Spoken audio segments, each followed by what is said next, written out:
ഈ സ്റ്റോറി നിങ്ങൾക്ക് ഇഷ്ടപ്പെട്ടാൽ സബ്സ്ക്രൈബ് ചെയ്യുക. 75. ജിജേഷും ജിനേഷും അവരുടെ കയ്യിലിരുന്ന പേപ്പർ മറച്ചു പിടിക്കുന്നതിന് മുമ്പ് തന്നെ ചേതൻ അതിൽ എഴുതിയിരിക്കുന്നത് കണ്ടിരുന്നു. ചേതൻ എന്തിനാണ് പെട്ടെന്ന് ബുക്കിന്റെ പേജുകൾ മറച്ചു നോക്കി മാറ്റിവെക്കുന്നത്? എ, ഹീറോ ആവാനുള്ള ശ്രമം. ബി, ആദ്യ നോട്ടത്തിൽ തന്നെ ബോറടിക്കുന്നതുകൊണ്ട്. സി, ഷോ ഇറക്കി ആൾക്കാരെ ബോധിപ്പിക്കാൻ. അങ്ങനെ ആദ്യം എഴുതിയിരുന്ന ചോദ്യത്തിന് പല ഉത്തരങ്ങൾ ഊഹിച്ചെഴുതി ചേതൻ ചെയ്യുന്നതിന് ഒരർത്ഥം കണ്ടെത്താൻ ശ്രമിക്കുകയായിരുന്നു അവർ. ഇത് കണ്ട് ചേതനാകെ ആശ്ചര്യത്തിലായി. താൻ ചെയ്ത സിമ്പിളായ ഒരു കാര്യത്തെ ഇങ്ങനെ താത്വികമായ ഒരു അവലോകനം നടത്തേണ്ട എന്ത് കാര്യമാണ് ഇവർക്കുള്ളത്? ചേതൻ ഒറ്റ നോട്ടത്തിൽ തന്നെ തങ്ങളുടെ കള്ളത്തരം മനസ്സിലാക്കിയെന്ന് മനസ്സിലാക്കിയ ജിജേഷ് അവനോട് കാര്യത്തിന്റെ സത്യാവസ്ഥ പറയാനായി ഒരുങ്ങി. ഇത് പ്രത്യേകിച്ച് ഒന്നുമില്ല. നീ ലൈബ്രറിയിൽ എന്താ ചെയ്യുന്നതെന്ന് ഞങ്ങൾക്കൊരു കൗതുകം. ശരിക്കു പറഞ്ഞ ബുക്ക് വായിക്കുന്നതിന് പകരം നീ എന്താ അതിന്റെ പേജ് വേഗത്തിൽ മറിച്ചു മാറ്റി വെക്കുന്നത് എന്നൊരു സംശയം. അതുകൊണ്ട് ഞങ്ങൾ അതിനെ കുറിച്ച് സംസാരിക്കുകയായിരുന്നു. ജിജേഷ് ഇളിച്ചുകൊണ്ട് പറഞ്ഞു. ജിജേഷ് കർക്കശക്കാരനായ ഒരു ആൽക്കിമിസ്റ്റ് ആണെന്ന് എല്ലാവർക്കും അറിയാവുന്ന കാര്യമാണ്. അങ്ങനെയുള്ള അയാൾ വെറുതെ ഒരു അസിസ്റ്റന്റ് ആയ ചേതനെ കുറിച്ച് ഇങ്ങനെ തീവ്രമായി ചിന്തിക്കുന്നു എന്ന് പറഞ്ഞാൽ അതാരും വിശ്വസിക്കില്ല. അത് വേറൊന്നും കൊണ്ടല്ല സാർ. ഞാനൊരു ബുക്ക് അന്വേഷിക്കുകയായിരുന്നു, പക്ഷെ അത് കിട്ടിയില്ല. ആ ബുക്ക് എങ്ങനെ കിട്ടിയാലോ എന്ന പ്രതീക്ഷയിലാണ് ലൈബ്രറി മുഴുവൻ ഒന്ന് അന്വേഷിച്ചത്. ചേതൻ ആ ചോദ്യത്തിൽ നിന്നും ഊരി പോരാനായി പറഞ്ഞു. കാരണം അവന് തന്റെ ഉള്ളിലെ മാന്ത്രിക ലൈബ്രറിയെ കുറിച്ച് ഇവരോട് പറയാൻ കഴിയില്ലല്ലോ. ജിജേഷിനും ജിനേഷിനും ചേതന്റെ മറുപടിയിൽ അത്ര വിശ്വാസം വന്നിട്ടുണ്ടായിരുന്നില്ല. നീ പറയുന്നത് സത്യം തന്നെയാണല്ലോ അല്ലേ? ജിനേഷ് ചോദിച്ചു. സത്യം അല്ലെങ്കിൽ ഞാൻ എന്തിനാ വെറുതെ ബുക്കിന്റെ പേജ് മറിച്ചു നോക്കി മാറ്റി വെക്കുന്നത്? ചേതൻ നെറ്റി ചിളിച്ചുകൊണ്ട് പറഞ്ഞു. ചേതൻ തന്റെ ഉള്ളിലെ മാന്ത്രിക ലൈബ്രറിയെ കുറിച്ചുള്ള സത്യം മറച്ചു വെക്കാൻ ഒന്നല്ല 100 കള്ളം വരെ ഒരു മടിയുമില്ലാതെ പറയുമെന്ന് അവർക്കറിയില്ലല്ലോ. ജിജേഷും ജിനേഷും ഉച്ച മുതൽ ചേതൻ ഈ കാണിക്കുന്നതിന്റെ കാരണം എന്താകുമെന്ന ചിന്തയിലായിരുന്നു. ചേതന്റെ പ്രവൃത്തിക്ക് പിന്നിൽ എന്തെങ്കിലും രഹസ്യമുണ്ടാകും എന്ന് വരെ അവർ ചിന്തിച്ചു. എന്നാൽ ഇപ്പോൾ ചേതൻ വന്ന് തന്റെ പ്രവൃത്തിക്ക് പിന്നിലെ നിസ്സാരമായ കാരണം പറഞ്ഞതും ഇരുവരുടെയും മുഖം വാടി. അതിൽ കൂടുതൽ ചേതനോട് സംസാരിക്കാൻ അവർ ആഗ്രഹിച്ചില്ല. അവൻ പറഞ്ഞത് സത്യമാണോ കള്ളമാണോ എന്ന് പോലും ചോദിക്കാതെ ജിജേഷ് ഒന്നും മിണ്ടാതെ അവനെ നോക്കി നിന്നു. ജിനേഷും ഇതേ മനോനിലയിൽ തന്നെയായിരുന്നു. ശരി ചേതാ, അത് വിട്. നാളെ 10 ആൽക്കമിസ്റ്റുകളോടും ഇവിടേക്ക് വരാൻ ഇൻഫോം ചെയ്തിട്ടുണ്ട്. നാളെ വൈകിട്ട് ഇവിടെ വെച്ചാണ് സംവാദം. നീ തയ്യാറായി നിന്നോ? ജിജേഷ് ചിരിച്ചുകൊണ്ട് പറഞ്ഞു. Okay sir. ചേതൻ തലയാട്ടിക്കൊണ്ട് പറഞ്ഞു. ചേതൻ അവരുടെ അടുത്ത് സംവാദത്തെക്കുറിച്ച് മറ്റു ചില ചോദ്യങ്ങൾ കൂടി ചോദിച്ചതിന് ശേഷം അവിടെ നിന്നും പോകാൻ ഒരുങ്ങി. ഒരു മിനിറ്റ് ഒന്നേ, ജിനേഷ് വിളിച്ചു. ചേതൻ തിരിഞ്ഞു നോക്കിയതും കണ്ടത് കൈ പിന്നിൽ കെട്ടി എഴുന്നേറ്റ് നിൽക്കുന്ന ജിനേഷിനെയാണ്. നാളെ ഇവിടേക്ക് വരുമ്പോ 10 ലക്ഷം രൂപ എടുത്തുണ്ടോന്നോ? ചിലപ്പോ ആവശ്യം വരും, ജിനേഷ് അവനോട് പറഞ്ഞു. സാർ, എന്നെ പറ്റിയുള്ള സാറിന്റെ പേപ്പറിൽ ആദ്യ ഉത്തരവ് തന്നെ ഹീറോ ആവാൻ എന്നുള്ളതല്ലേ? അപ്പോ ഈ ഹീറോ ആയ ചേതൻ എങ്ങനെ തോൽക്കാനാണ് സാർ? ചേതൻ ചിരിച്ചുകൊണ്ട് മറുപടി നൽകി അല്പം ബിൽഡപ്പ് ഒക്കെ കൊടുത്ത് അവിടെ നിന്നും സ്റ്റൈലായി തിരികെ നടന്നു. റിസപ്ഷന്റെ അടുത്തെത്തിയതും അവിടെ നിൽക്കുന്ന സാറയെയും വേറെ ചിലരെയും ചേതൻ കണ്ടു. നിങ്ങളൊന്നും ഇതുവരെ ഇവിടുന്ന് പോയില്ലേ? അല്ല സാറ, നീ എന്താ ഇവിടെ? ചേതൻ സാറയുടെ അടുത്തേക്ക് ചെന്ന് ചോദിച്ചു. സാർ എന്തിനാണ് ഈ ആൽക്കമി യൂണിയനിലേക്ക് വന്നതെന്ന് അവൻ സംശയിച്ചു. ചേതൻ സാർ, താങ്ക് യു, അവളൊന്ന് തല താഴ്ത്തി അവനോട് പറഞ്ഞു. അവളുടെ കണ്ണുകളിൽ ചേതനോടുള്ള അവളുടെ ബഹുമാനം തെളിവായി തന്നെ കാണാമായിരുന്നു. താങ്ക്സും എന്തിന്? അതിന് ഞാനിപ്പോ എന്താ ചെയ്തേ? അവൻ കാര്യം മനസ്സിലാകാതെ അവളുടെ അരികിലേക്ക് ചെന്ന് ചോദിച്ചു. പിന്നെ പെട്ടെന്ന് സാറയ്ക്ക് കൊടുത്ത ആദ്യത്തെ പുഷ്പത്തെ കുറിച്ച് ഓർമ്മ വന്നതും അവൻ അവളോട് ചോദിച്ചു. അല്ല അതൊക്കെ വിട്, നിനക്ക് ഞാൻ തന്ന ആദ്യത്തെ പുഷ്പം നീ കഴിച്ചോ? അതിന്റെ എഫക്ട് എങ്ങനെയുണ്ട്? ഇപ്പോ നിനക്ക് എങ്ങനെ ഫീൽ ചെയ്യുന്നേ? ചേതൻ ചോദിച്ചത് കേട്ട് അഞ്ഞുറാൻ ആകെ ആശ്ചര്യത്തിലായി. കാരണം ചേതൻ അതിനെക്കുറിച്ച് ഇനി അറിയാതെയാകും അവൾക്ക് കൊടുത്തതെന്നാണ് അയാൾ കരുതിയിരുന്നത്. എന്നാൽ ചേതൻ ഇപ്പോൾ അതിന്റെ പേര് പറയുന്നത് കേട്ടതും അതിനെക്കുറിച്ച് അറിഞ്ഞുകൊണ്ട് തന്നെയാണ് അവൻ അത് കൊടുത്തതെന്ന് അയാൾക്ക് മനസ്സിലായി. അത് മാത്രവുമല്ല, അതിന്റെ വിലയും അറിഞ്ഞിരിക്കണമെന്ന് അയാൾ ചിന്തിച്ചു. ചേതൻ തന്റെ സ്റ്റുഡൻസിന് വേണ്ടി ഇത്രയുമൊക്കെ സഹായം ചെയ്യുന്നത് അയാളെ ആശ്ചര്യപ്പെടുത്തി. ചേതൻ സാർ, എന്നോടും ക്ഷമിക്കണം. മറ്റുള്ളവർ പറയുന്നത് കേട്ട് സാറിനെ സംശയിച്ച് തെറ്റായി പോയെന്ന് എനിക്കിപ്പോ മനസ്സിലായി. സോറി. അഞ്ഞുറാൻ ആത്മാർത്ഥമായി തന്നെ ക്ഷമ ചോദിച്ചു. ഇത്രയും നല്ലൊരു അധ്യാപകനെ കുറിച്ച് എങ്ങനെയാണ് ആളുകൾക്കിടയിൽ ഇത്രയും മോശമായ അഭിപ്രായം വന്നത്? ഒരുപക്ഷെ ഇനി ചേതനെ വെറുക്കുന്ന ആരെങ്കിലും പറഞ്ഞു പരത്തുന്നതാകുമോ ഇതെല്ലാം? അഞ്ഞൂറാൻ ചിന്തിച്ചു. തനിക്കിത് എന്തു പറ്റി ഇങ്ങനെ പെട്ടെന്ന് നല്ലവനായി മാറാൻ? ചേതൻ അഞ്ഞൂറാന്റെ പെരുമാറ്റം കണ്ട് അതിശയത്തോടെ ചോദിച്ചു. തനിക്ക് എന്തിനാണ് ഇവരിരുവരും ഇത്രയും ബഹുമാനമൊക്കെ തരുന്നത്? അഞ്ഞൂറാന്റെ മനസ്സ് എങ്ങനെയാവും മാറിയിട്ടുണ്ടാവുക എന്നെല്ലാമുള്ള ചോദ്യങ്ങളായിരുന്നു ചേതന്റെ ഉള്ളിൽ. ഞാൻ ജസ്റ്റ് അസിസ്റ്റന്റ് മാത്രമല്ലായുള്ളൂ. ആൽക്കെമിസ്റ്റ് ആകുന്നതിന് മുമ്പ് തന്നെ ഇത്രയും ബഹുമാനോ? ചേതൻ അതിശയിച്ചു. ചേതൻ ഇവിടെ വന്നതിന് പിന്നിലുള്ള പ്രധാന കാരണം തന്നെ വിവേകിന്റെ ഉള്ളിലെ രാജരക്തത്തെ ഉണർത്താനുള്ള വഴി അന്വേഷിച്ചാണ്. എന്നാൽ സാറയും അഞ്ഞൂറാനും തനിക്ക് ഇത്രയും ബഹുമാനമൊക്കെ തരുന്നത് കണ്ട് താനിനി സാറയ്ക്ക് വേണ്ടി മാത്രമാണ് ഇത്രയും റിസ്ക് എടുക്കുന്നതെന്ന് ഇവർ വിചാരിച്ചു കാണുമോ? അവൻ ചിന്തിച്ചു. ഒടുവിൽ സംവാദം വളരെ കഠിനമായ ഒരു കാര്യമാണെന്നറിഞ്ഞിട്ടും തന്റെ കുട്ടികൾക്ക് വേണ്ടിയാണ് ചേതൻ അത് ചെയ്യുന്നത് എന്ന് കരുതിയാകും സാറിങ്ങനെ പെരുമാറുന്നത് എന്നൊരു ഊഹത്തിലേക്ക് ചേതൻ എത്തിച്ചേർന്നു. അതുപോലെ സാറ തന്നെ ഇത്രയും ബഹുമാനിക്കുന്നത് കൊണ്ടാകും അഞ്ഞൂറാനും തന്നെ ബഹുമാനിക്കുന്നതെന്ന് ചേതൻ കരുതി. ചേതന് അവരോട് എന്ത് മറുപടി പറയണമെന്ന് അറിയില്ലായിരുന്നു. ചേതൻ ഇവിടെ ചെയ്യുന്നത് അവന്റെ കടമ മാത്രമാണ്, അതും മാന്ത്രിക ലൈബ്രറിയുടെ സഹായത്തോടെ. എന്നാൽ സാറ ഇതൊന്നും അറിയാതെ തന്നോട് ഇത്ര മതിപ്പ് കാണിക്കുന്നത് കണ്ട് ചേതനും അവളോട് പാവം തോന്നി. അപ്പോഴാണ് ചേതൻ മറ്റൊരു കാര്യം ആലോചിച്ചത്. അവൻ ഇത്രയും നാൾ തന്റെ സ്റ്റുഡൻസിനെ സ്കൂളിൽ നിന്ന് പുറത്താക്കപ്പെടാതിരിക്കാനുള്ള ഒരു മാർഗമായി മാത്രമേ കണ്ടിരുന്നുള്ളൂ. പക്ഷേ അവർ കുട്ടികളാണ്, പാവങ്ങളാണ്.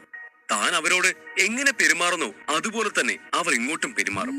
താൻ അവർക്ക് വേണ്ടി എത്ര ദൂരം പോകുന്നു അവരും തനിക്ക് വേണ്ടി അത്രയും ദൂരം പോകും എന്നവന് മനസ്സിലായി. കുട്ടികളുടെ പഠിക്കാനുള്ള ആഗ്രഹവും അവരുടെ നന്ദി പ്രകടനവും ചേതനെ ഒരു അധ്യാപകൻ എന്ന നിലയിൽ തനിക്കുള്ള കടമകൾ എന്തെല്ലാമാണ് എന്നതിനെ കുറിച്ച് ഓർമ്മിപ്പിച്ചു. ചേതൻ മറ്റൊരു ലോകത്തിൽ നിന്ന് വന്നതാണെങ്കിൽ കൂടിയും ഇപ്പോൾ ഈ ലോകത്തിലെ ഒരു നല്ല അധ്യാപകനായി അവൻ മാറിയിരുന്നു. സാറ്, നീ എന്റെ സ്റ്റുഡന്റ് ആണ്. അപ്പോ നിന്നെ പഠിപ്പിച്ച് ഒരു വലിയ നിലയിൽ എത്തിക്കേണ്ടത് എന്റെ ജോലിയാണ്. ഞാൻ ഇപ്പൊ ചെയ്യുന്നതും അതാണ്. ചേതൻ അവളോട് ഒരു പുഞ്ചിരിയോടെ പറഞ്ഞു. പെട്ടെന്ന് ഒരു കുഞ്ഞു ബെല്ലിന്റെ ശബ്ദത്തോടു കൂടി മാന്ത്രിക ലൈബ്രറിയിൽ നിന്നും ഒരു പുസ്തകം ചേതന്റെ മുൻപിലേക്ക് വന്നു വീണു. അത് ചേതൻ ചിന്തിച്ചുകൊണ്ടിരിക്കുമ്പോൾ തനിയെ വന്നു വീണ പുസ്തകമായതുകൊണ്ട് ചേതൻ അതിന് വലിയ മൈൻഡ് കൊടുത്തില്ല. ചേതൻ സാർ, ഈ കാലപ്പഴക്കമുള്ള ആദിത്യ പുഷ്പത്തിന്റെ വില ഒരുപാടാണെന്ന് എനിക്കറിയാം. സാറാ മാഡം സാറിന്റെ കയ്യിൽ നിന്ന് ആ മരുന്ന് കടം വാങ്ങിയതായി കരുതി ഞാൻ തരുന്ന ഈ പണം സാറ് വാങ്ങിക്കണം. ഇതിപ്പോ ആകെ 20,000 സ്വർണ്ണ നാണയങ്ങളേ ഉള്ളൂ. ബാക്കി ഞാൻ പിന്നെ തരാം എന്ന് പറഞ്ഞ് അഞ്ഞൂറാൻ തന്റെ കയ്യിലുള്ള പണം ചേതന് നേരെ നീട്ടി. ചേതന്റെ മനസ്സിൽ എന്താണുള്ളതെന്ന് അഞ്ഞൂറാൻ അറിയില്ല. എന്നാലും സാറയ്ക്ക് വേണ്ടി ചേതൻ ഇത്രയുമൊക്കെ ചെയ്യുന്നത് കണ്ട് വെറുതെ ഇരിക്കാൻ അയാൾക്കായില്ല. അഞ്ഞൂറാൻ പണം തരുമെന്ന് ചേതൻ ഒട്ടും തന്നെ പ്രതീക്ഷിച്ചിരുന്നില്ല. അയ്യോ വേണ്ട, അത് നിങ്ങൾ തന്നെ വെച്ചോളൂ. ഇതൊരു ചെറിയ മരുന്നല്ലേ, അതിന് എന്തിനിതൊക്കെ? ചേതൻ ആ പണം നിരസിച്ചുകൊണ്ട് പറഞ്ഞു. ഒരു അധ്യാപകൻ എങ്ങനെയായിരിക്കണമെന്ന് ചേതൻ മനസ്സിലാക്കിയത് തന്നെ കുറച്ചു മുമ്പാണ്. അങ്ങനെയുള്ളപ്പോൾ താൻ ചെയ്യേണ്ട ജോലിക്ക് അവർ തനിക്ക് പണം തന്നാൽ ചേതന് അതെങ്ങനെ സ്വീകരിക്കാനാവും? അതുമാത്രവുമല്ല, ചേതനെ സംബന്ധിച്ചിടത്തോളം ആദിത്യ പുഷ്പം അന്ന് മാർക്കറ്റിൽ നിന്ന് മാന്ത്രിക ലൈബ്രറിയുടെ സഹായത്തോടെ വെറുതെ ലഭിച്ചതാണ്. അങ്ങനെയുള്ളപ്പോ അത് തന്റെ വിദ്യാർത്ഥിക്ക് കൊടുക്കുന്നതിൽ എന്താണ് തെറ്റുള്ളത്? അതിന്റെ യഥാർത്ഥ വില എന്താണെന്നൊന്നും അവൻ അറിയില്ലായിരുന്നു. ചേതൻ പണം വാങ്ങിക്കാത്തത് കണ്ട അഞ്ഞൂറാൻ അവനെ കൂടുതൽ നിർബന്ധിക്കാൻ നിൽക്കാതെ ആ പണം തിരികെ തന്റെ പോക്കറ്റിൽ വെച്ചു. ചേതൻ സാർ, നിങ്ങൾ ശരിക്കും ഒരു വലിയ മനുഷ്യൻ തന്നെയാണ്. അല്ലെങ്കിൽ ആരെങ്കിലും സ്റ്റുഡൻസിന് വേണ്ടി ലക്ഷങ്ങൾ മതിപ്പുള്ള മരുന്നൊക്കെ വെറുതെ കൊടുക്കൂ? സാറിനെ പോലെ ഒരാളെ ഞാൻ വേറെ കണ്ടിട്ടില്ല, ഇനി കാണാനും പോകുന്നില്ല. അഞ്ഞൂറാൻ ചിരിച്ചുകൊണ്ട് പറഞ്ഞു. അതിനി എത്ര വിലയുള്ളതാണെങ്കിലും ഞാനത് സാറയ്ക്ക് കൊടുക്കുമായിരുന്നു. എന്റെ സ്റ്റുഡന്റിന് വേണ്ടി ഇതൊക്കെ ഞാൻ ചെയ്യാതെ പിന്നെ വേറെ ആര് ചെയ്യാനാണ്? ചേതൻ നെഞ്ചും വിരിച്ചുകൊണ്ട് പറഞ്ഞു. പണ്ട് സാറാ മേഡം പറഞ്ഞപ്പോ ഞാൻ വിശ്വസിച്ചല്ല, പക്ഷേ ഇപ്പൊ എനിക്ക് മനസ്സിലായി സാർ ശരിക്കും ഗ്രേറ്റ് ആണെന്ന്. സാറിന് അധ്യാപകനായി കിട്ടിയത് സാറാ മേഡത്തിന്റെ ഭാഗ്യമാണ്. അഞ്ഞൂറാൻ ചിരിച്ചുകൊണ്ട് പറഞ്ഞു. ഇതെല്ലാം കേട്ടുകൊണ്ട് അടുത്തു നിന്നിരുന്ന ശ്രുതി നാണക്കേട് കൊണ്ട് തല താഴ്ത്തി നിന്നു. ചേതനോടുള്ള തന്റെ പ്രവൃത്തികളെ ഓർത്ത് അവൾക്ക് കുറ്റബോധം തോന്നി. ശ്രുതി ചേതനെ കുറിച്ച് കരുതി വെച്ചിരുന്നതിന്റെയൊക്കെ നേരെ വിപരീതമായിരുന്നു ചേതൻ. അവളിത് ഒട്ടും തന്നെ പ്രതീക്ഷിച്ചിരുന്നില്ല. ചേതനെ മോശമായി നോക്കിക്കൊണ്ടിരുന്ന ശ്രുതിയുടെ കണ്ണുകൾ ഇപ്പോൾ അവനെ ആശ്ചര്യത്തോടും അത്ഭുതത്തോടും കൂടിയാണ് നോക്കുന്നത്. ശരിയെന്നാ, എനിക്ക് നാളെ ഡിബേറ്റ് ടെസ്റ്റ് ഉണ്ട്. ഇപ്പൊ തന്നെ സമയം ഒരുപാടായി, ഞാൻ പോട്ടെ. നിങ്ങളും ചെല്ല്, നമുക്ക് നാളെ കാണാം. ചേതൻ അവരോട് പറഞ്ഞു. അവൻ ആൽക്കമി യൂണിയന്റെ പുറത്തേക്ക് കടന്നു. രാത്രി ആയതുകൊണ്ട് തന്നെ അവിടെയെല്ലാം നിലാവെളിച്ചം നിറഞ്ഞിരുന്നു. അവിടെ നിന്നും തന്റെ വീട് ലക്ഷ്യമാക്കി നടന്നു. അവൻ വീട്ടിലെത്തിയതും സമയം 1 മണിയായിരുന്നു. ഇത്രയും സമയമായിട്ടും തന്റെ ശരീരത്തിന് ഒരു ക്ഷീണം പോലും തോന്നാത്തത് ചേതൻ ശ്രദ്ധിച്ചു. ഇതെല്ലാം തനിക്ക് കിട്ടിയ പുതിയ ശക്തികളുടെ ഗുണമാണെന്ന് അവന് മനസ്സിലായി. അവന്റെ മനസ്സിൽ ഇപ്പോൾ എങ്ങനെയും ഡോൺ 6 ലെവലിലേക്ക് എത്തണം എന്നുള്ള ചിന്തയായിരുന്നു. ഡോൺ 6ലേക്ക് എത്തിയാൽ മാത്രമേ ചേതന് മാജിക് സ്കൂളിലെ ഒരു ഉയർന്ന അധ്യാപകനായി മാറാൻ കഴിയൂ. അങ്ങനെ മാറിക്കഴിഞ്ഞാൽ മാത്രമേ അവന് S ലെവൽ അധ്യാപകനിലേക്ക് മാറാൻ സാധിക്കൂ. ഇതിനെല്ലാം മുമ്പ് ചേതൻ ആദ്യം സ്വാമിനാഥന്റെ വീട്ടിൽ വെച്ച് വായിച്ച ഡോൺ 6 പുസ്തകങ്ങളുടെ കാര്യത്തിൽ ഒരു തീരുമാനം ഉണ്ടാക്കണമായിരുന്നു. ഡോൺ 6 ലെവലിലേക്ക് കടക്കാൻ ആ പുസ്തകങ്ങൾ പോരായെങ്കിലും കുറച്ചെങ്കിലും ആ പുസ്തകങ്ങൾ തന്നെ സഹായിക്കാതിരിക്കില്ലല്ലോ. അതുമല്ല, ആ പുസ്തകങ്ങളിലെ തെറ്റുകൾ മാന്ത്രിക ലൈബ്രറി ഉപയോഗിച്ച് തിരുത്തുകയും വേണം. ചേതൻ കണ്ണുകൾ അടച്ച് മെഡിറ്റേഷൻ ചെയ്യാൻ തുടങ്ങി. അവന്റെ ഉള്ളിലെ മാന്ത്രിക ലൈബ്രറി തുറന്നു. അതിൽ നിന്നും സ്വാമിനാഥന്റെ വീട്ടിൽ നിന്ന് വായിച്ച 10 പുസ്തകങ്ങളും വന്നു. എന്നിട്ട് അവയിൽ നിന്നെല്ലാമുള്ള ശരിയായ വിവരങ്ങൾ മാത്രം ഒത്തുചേർന്ന് ഒരൊറ്റ പുസ്തകമായി മാറി. ആ പുസ്തകം ചേതന്റെ മുന്നിലേക്ക് വന്നു നിന്നു. അവനത് തുറന്നു വായിച്ചതും അവന്റെ നെറ്റി ചുളിഞ്ഞു. ഇവരെല്ലാം പറയുന്നത് പോലെ അത്ര പാടൊന്നുമല്ലല്ലോ, ചേതൻ ചിന്തിച്ചു. ആ പുസ്തകത്തിൽ ഉള്ളതനുസരിച്ച് ഡോൺ 6 നില കടക്കുന്നത് അത്ര പ്രയാസമുള്ള കാര്യമൊന്നുമല്ല. അതിനാകെയുള്ള ഒരു കുഴപ്പം എന്താണെന്ന് വെച്ചാൽ തന്റെ ശരീരത്തിനനുസരിച്ചുള്ള ശരിയായ ക്രമത്തിൽ അവന്റെ അക്യു പോയിന്റ്സ് തുറക്കുക എന്നതാണ്. അവൻ കണ്ണുകളടച്ച് ആ പുസ്തകത്തിൽ വായിച്ചതെല്ലാം മനസ്സിലേക്ക് കൊണ്ടുവന്നതും അവന്റെ ശരീരം ആകെ വിയർക്കാൻ തുടങ്ങി. അധ്യായം 76. ചേതൻ ആ പുസ്തകത്തിൽ വായിച്ച കാര്യങ്ങൾ ഓർത്തു. മനുഷ്യ ശരീരത്തിൽ 108 അക്യു പോയിന്റ്സ് ഉണ്ടെന്നും അതിൽ ആകെ 72 പോയിന്റുകൾ മാത്രമേ തുറക്കാൻ കഴിയുമെന്നും അവൻ മനസ്സിലാക്കി. ആ പോയിന്റുകൾ ശരിയായ ക്രമത്തിൽ തുറന്നില്ലെങ്കിൽ 30 മുതൽ 40 പോയിന്റുകൾ മാത്രമേ ഒരാൾക്ക് തുറക്കാൻ കഴിയൂ. പിന്നെ അയാൾക്ക് ജീവിതകാലം മുഴുവനും അതേ അവസ്ഥയിൽ തന്നെ ജീവിക്കേണ്ടി വരും. കൂടുതൽ പോയിന്റുകൾ തുറക്കാനോ ലെവലപ്പ് ചെയ്യാനോ അവർക്ക് കഴിയില്ല. പുസ്തകത്തിൽ എഴുതിയിരിക്കുന്ന ഗോൾഡൻ ബ്ലഡ് ബ്ലേഡ് ടെക്നിക് അനുസരിച്ച് ആദ്യം തുറക്കുന്ന അക്യു പോയിന്റ് ശക്തിയേറിയ ഒന്നായിരിക്കണമെന്നാണ്. എന്തുകൊണ്ടാണെന്ന് വെച്ചാൽ ബാക്കി പോയിന്റുകൾ തുറക്കാൻ ഒരാൾക്ക് ശക്തി വേണ്ടി വരും.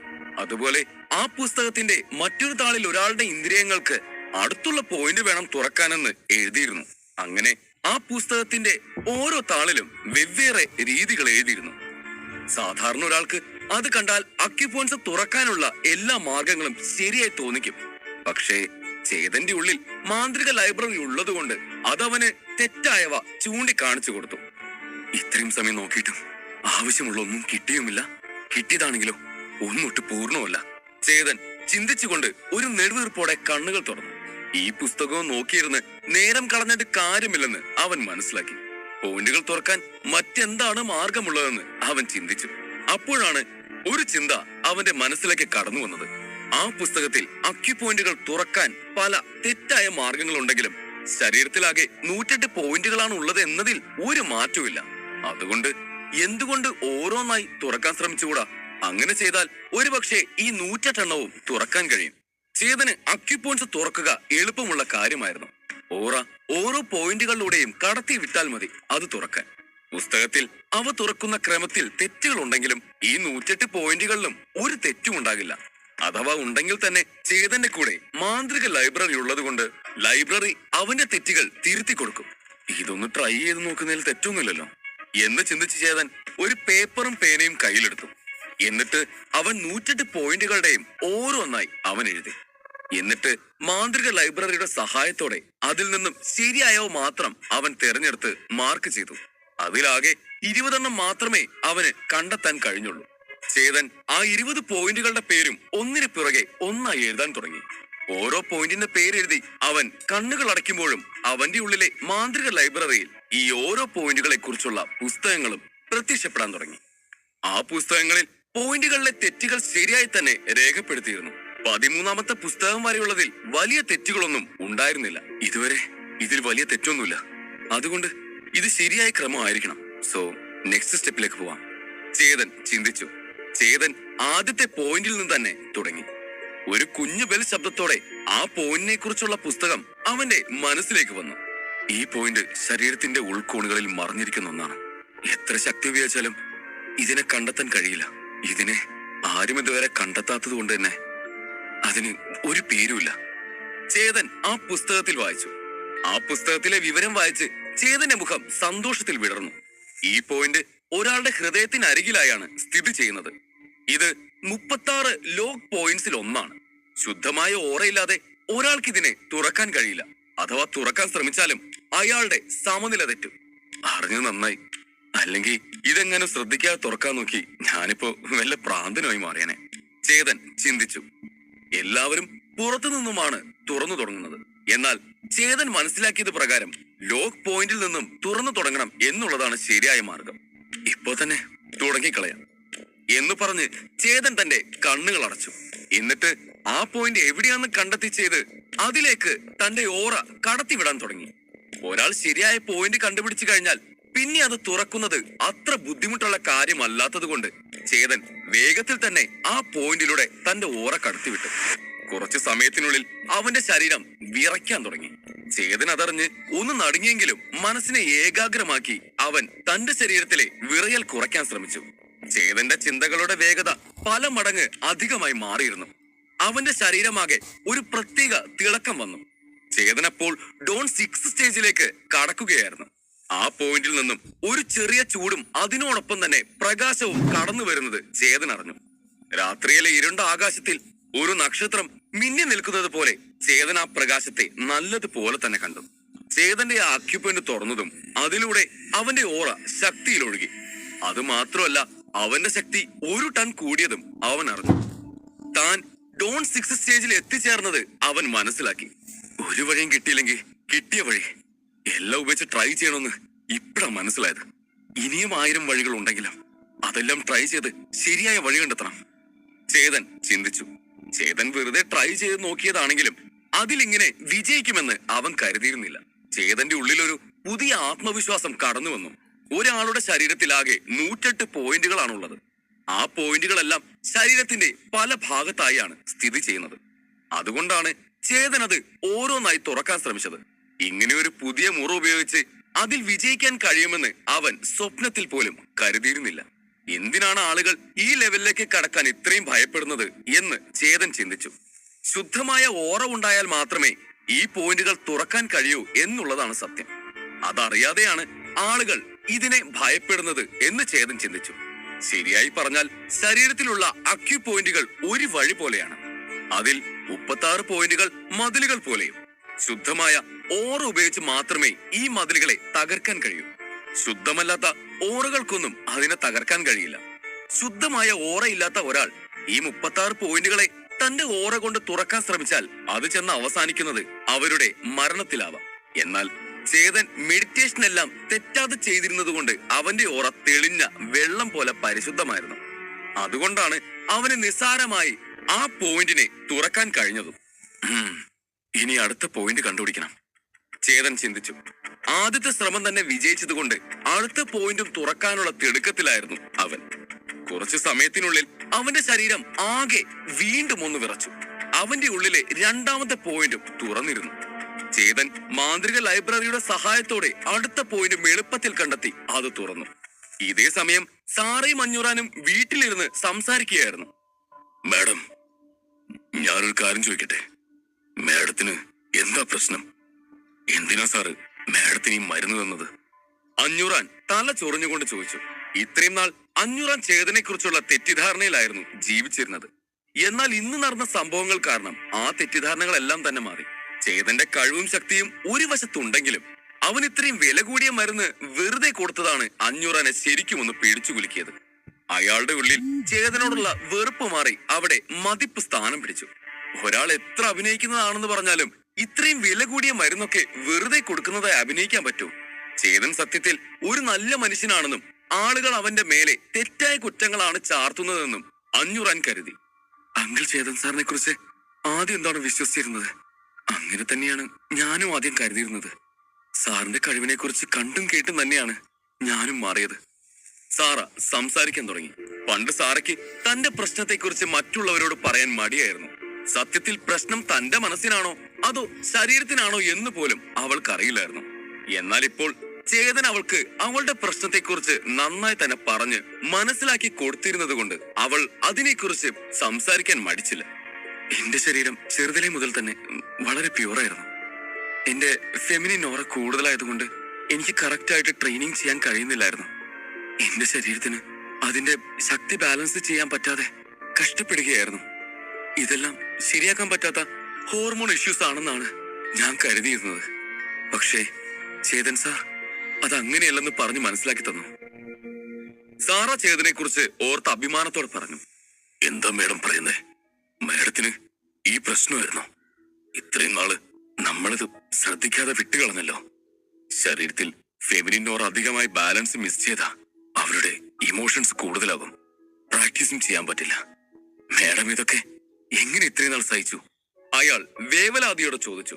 ഇത്രയും നാൾ ഈ പ്രശ്നവും വെച്ചുകൊണ്ട് ആരോടും പറയാനും പറ്റാതെ സാറ എത്ര കഷ്ടപ്പെട്ട് കാണുമെന്ന് അഞ്ഞൂറാൻ ചിന്തിച്ചു. അഞ്ഞൂറാന് അവളുടെ അച്ഛന്റെ പ്രായമുണ്ട്. അയാൾ അവളെ കാണുന്നതും സ്വന്തം മകളായി തന്നെയാണ്. ചേതൻ ഈ പ്രശ്നത്തെക്കുറിച്ച് കണ്ടെത്തിയില്ലായിരുന്നുവെങ്കിൽ ഇതിനെക്കുറിച്ച് ആരോടും പറയാതെ ഈ വേദനയും സഹിച്ച് അവൾ ജീവിതകാലം മുഴുവനും ജീവിക്കേണ്ടി വന്നേനെയെന്ന് അയാൾ ഓർത്തു. അതിനെക്കുറിച്ച് ഓർത്തപ്പോൾ തന്നെ അഞ്ഞൂറാന്റെ മുഖം വാടി. ഇത്രയും നാൾ സാറയെ നോക്കി വളർത്തിയ അവളുടെ അച്ഛനോ തനിക്കോ പോലും ഈ കാര്യത്തെക്കുറിച്ച് അറിയില്ല എന്ന് ഓർത്തതും അയാൾക്ക് നാണക്കേട് തോന്നി. എന്താ അങ്കിൾ എന്നോട് ഓരോന്ന് ചോദിച്ചിട്ട് അങ്കിളുടെ മുഖം വാടിയതുപോലെ നിൽക്കുന്നത്? എനിക്ക് ഈ പ്രശ്നം എന്താണെന്ന് അറിയാത്തത് കൊണ്ടാണ് ഞാൻ ഇതിനെക്കുറിച്ചൊന്നും പറയാതിരുന്നത്. എന്നാൽ ചേതൻ സാറ് ഞാൻ പറയാതെ തന്നെ അത് കണ്ടുപിടിച്ച് അതിനുള്ള മരുന്ന് തന്നു. ഇത്രയും നാൾ ഈ പ്രശ്നം സഹിക്കേണ്ടി വന്നല്ലോ എന്ന് ഓർക്കാതെ ഇനി അത് സഹിക്കേണ്ടല്ലോ എന്ന് ഓർത്ത് സന്തോഷിക്കുകയല്ലേ വേണ്ടത്? അവൾ ചിരിച്ചുകൊണ്ട് ചോദിച്ചു. മാഡം പറഞ്ഞതും ശരിയാണ്. പക്ഷെ എനിക്ക് മനസ്സിലാവാത്തൊരു കാര്യമുണ്ട്. ഇങ്ങനെയുള്ള ഒരു ടീച്ചറെ കുറിച്ച് എന്തുകൊണ്ടാണ് ഈ മുഴുവൻ സ്കൂളും തെറ്റായി സംസാരിക്കുന്നത്? അഞ്ഞൂറാൻ സംശയത്തോടെ ചോദിച്ചു. ചേതനെ കുറിച്ച് അറിയും തോറും അഞ്ഞൂറാന്റെ മനസ്സിൽ ഉയർന്നു വരുന്ന ഒരു ചോദ്യമാണിത്.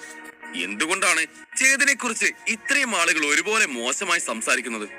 എങ്ങനെ ചേതൻ എലിജിബിലിറ്റി ടെസ്റ്റിൽ 0 കിട്ടി എന്നൊക്കെയുള്ള ചോദ്യങ്ങൾക്ക് ഉത്തരം കിട്ടാതെ അഞ്ഞൂറാന് തന്റെ തല പുകയുന്നത് പോലെ തോന്നി.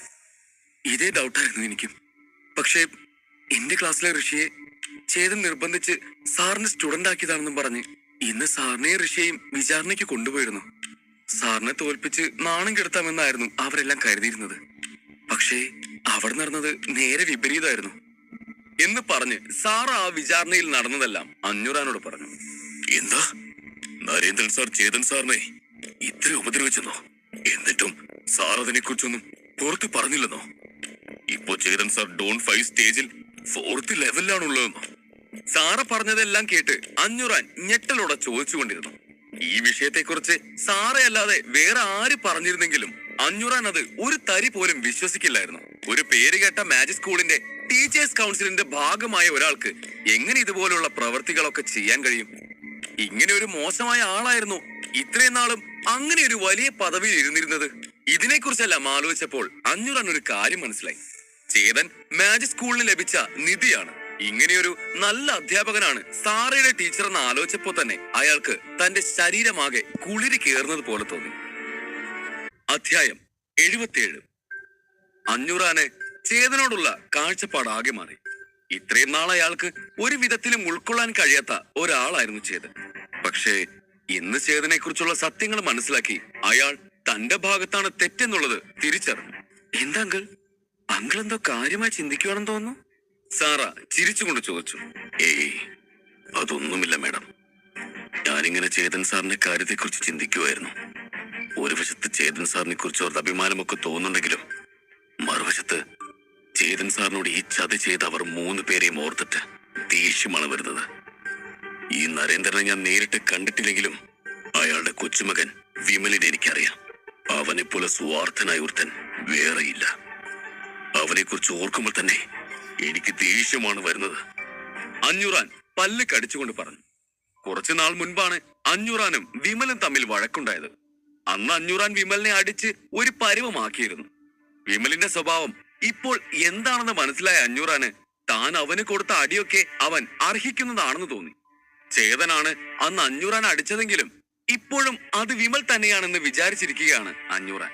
വിമൽ ഇത്രയും മോശമായ ഒരാളാണെങ്കിൽ അയാളുടെ മുത്തശ്ശനും അതുപോലെ തന്നെ ആയിരിക്കുമെന്ന് അഞ്ഞൂറാൻ വിശ്വസിച്ചു. ആ നരേന്ദ്രനും വിമലും കാരണമാണ് ചേതൻ സാർ ഇത്രയും നാൾ ഈ കണ്ട അപമാനമൊക്കെ സഹിക്കേണ്ടി വന്നത്. അതുകൊണ്ട് അവന്മാരങ്ങനെ വെറുതെ വിടാൻ പറ്റില്ലല്ലോ. സാറാ മേഡത്തിന്റെ അച്ഛനോട് പറഞ്ഞ് അവന്മാർക്ക് തക്കതായ ശിക്ഷ വാങ്ങിച്ചു കൊടുക്കണം. അഞ്ഞൂറാൻ കോപത്തിൽ പറഞ്ഞു. അങ്കിൾ പറഞ്ഞത് കറക്റ്റാണ്. അവരെ ആരെയും വെറുതെ വിടരുത്. സാറയ്ക്കും ആവേശമായി. അവൾ മേഘയെ പോലെ ശാന്തമായ പ്രകൃതമുള്ളവളല്ല. അവൾക്ക് എടുത്തുചാട്ടം അല്പം കൂടുതലാണ്. നാട്ടുകൂട്ട തലവന്റെ മകളായതുകൊണ്ട് ചെറുതിലേ മുതലേ തന്നെ അവൾ ഇങ്ങനെയാണ്. ഒന്നിനും മടിച്ചു നിൽക്കാതെ ധൈര്യത്തോടെ എന്തിനേയും ചോദ്യം ചെയ്യുന്നവൾ.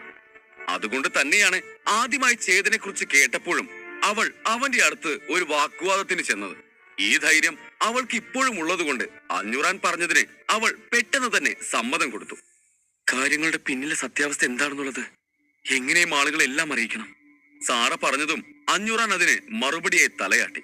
ഇതേ സമയം ചേതന്റെ വീട്ടിൽ ഒരു പോരാട്ടം തന്നെ നടന്നുകൊണ്ടിരിക്കുകയായിരുന്നു.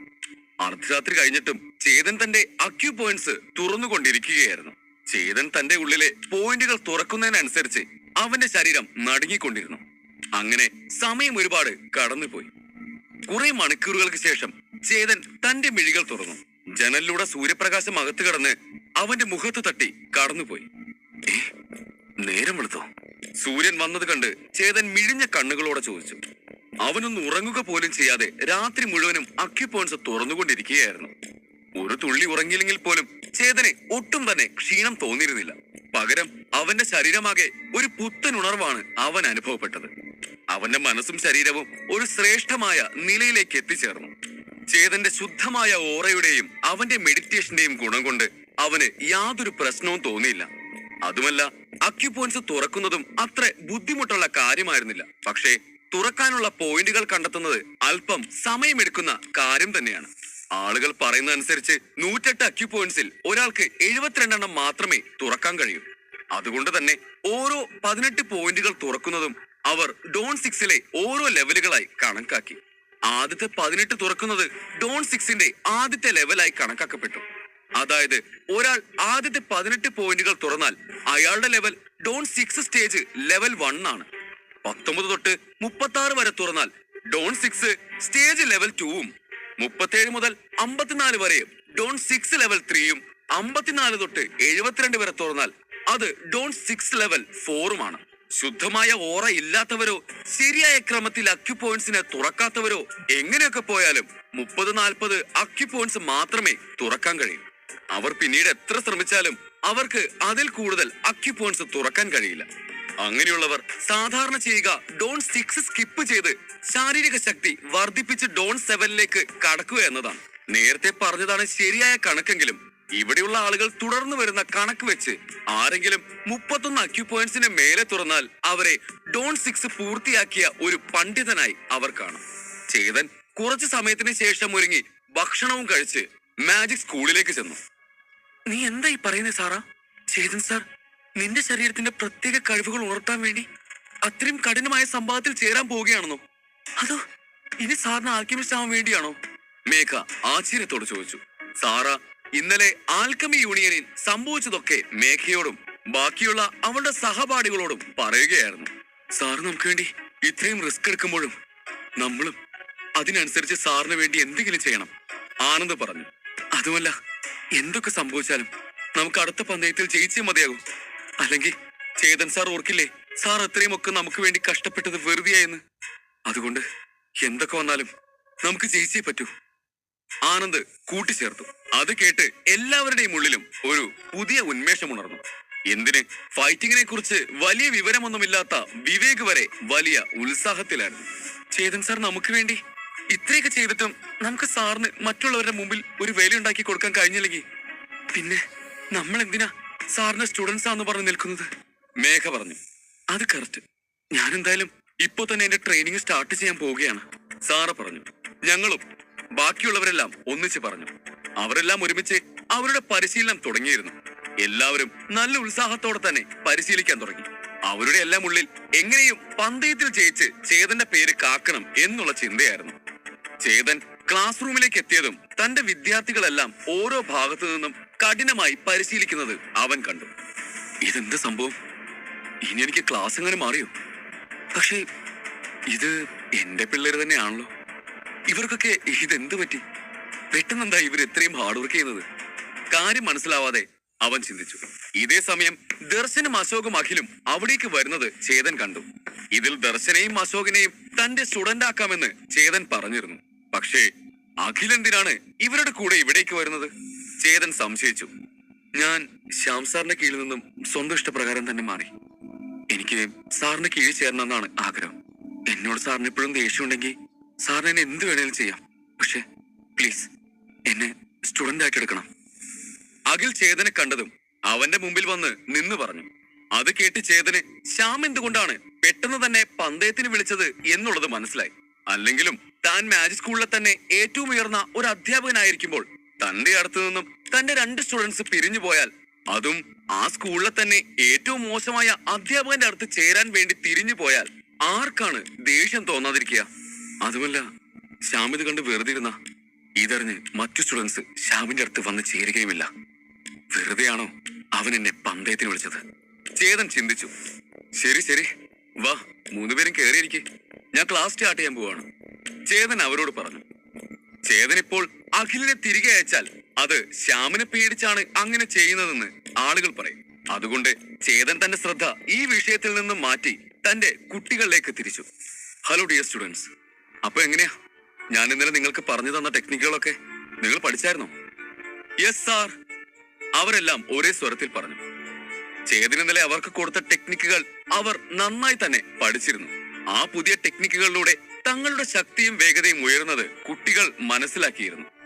പലരും 10-20 ദിവസങ്ങളോളം പരിശ്രമിച്ചുണ്ടാക്കുന്ന ബലമാണ് ഇന്നലെ ഒരു ദിവസത്തെ പരിശീലനം കൊണ്ട് മാത്രം അവർക്ക് ലഭിച്ചത്.